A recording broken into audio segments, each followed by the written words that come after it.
Hey traders, if you're tired of missing out on those big trending days, stick around because today I'm going to show you how to spot them like a pro. Alright, first things first, let's talk about volume. Volume is your best friend when it comes to identifying a trending day. If you see a significant spike in volume compared to the previous days, that's your first clue that something big could be happening. Next, pay attention to the opening price. If a stock gaps up or down significantly at the open, that's another sign of a potential trend. But don't jump in just yet. Wait for confirmation with the first 15 to 30 minutes of trading. Now, indicators are key. Use moving averages, especially the 20 and 50 period, to see if the stock is respecting these levels.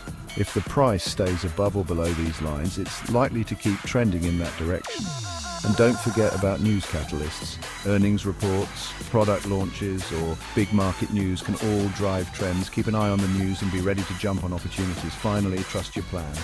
Stick to your strategy and manage your risk. That's how you turn trending days into profitable days. So, there you have it. Spotting trending days isn't magic. It's about paying attention to the right signals. Happy trading and see you in the next video.